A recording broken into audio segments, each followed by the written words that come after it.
Okay, so now to really complicate things, we're going to go into what a three-way ANOVA does. Okay, so hopefully you'll start to see a pattern. So we have our ANOVA table, just like before, and this time we're going to have 3 x variables, factor A, factor B, and factor C. Okay, so again, this could be water, fertilizer, and light, okay, or something like that.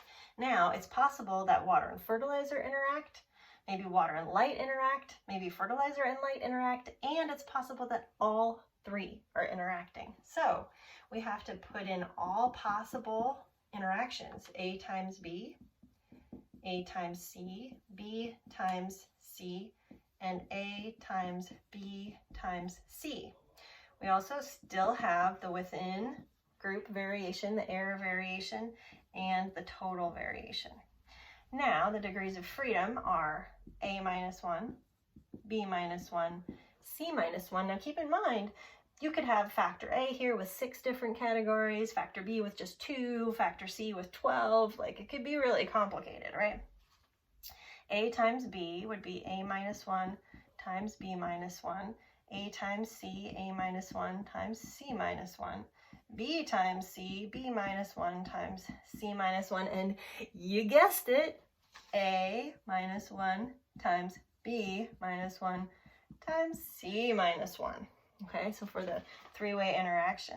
Then we have the within group variation is A, B, C times N minus 1, and the total variation is A, B, C, N minus 1.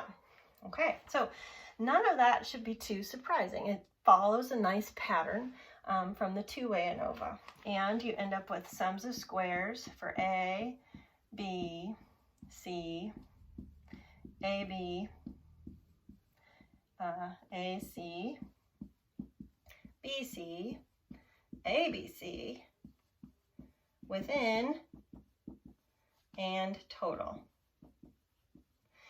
Okay, now you divide each of these sums of squares by its mean square, or by its degrees of freedom, sorry. Divide each of the sums of squares by its degree of freedom, and you end up with mean square A, mean square B, mean square C, mean square AB, mean square AC, mean square BC, ABC, within, and like I said, we don't need the total. Okay, so you're going to end up with a whole bunch of F ratios in a three-way ANOVA.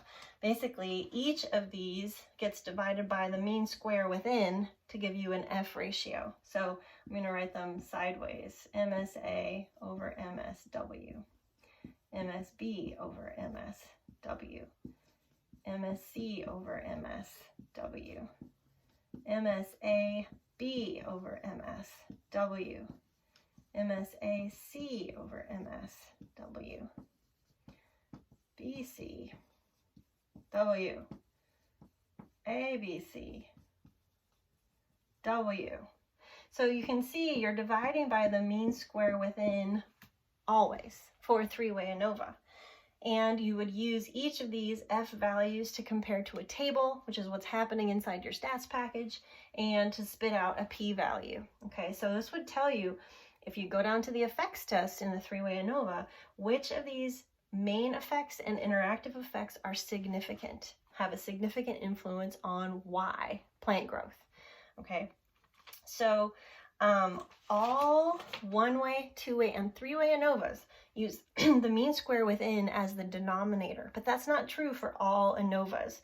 So there are more complicated ANOVAs, kind of the advanced ANOVAs, and what's neat about them is that they allow you to partition the variation in your data set to try to find the pattern, right? This is the pattern over the noise, pattern over noise.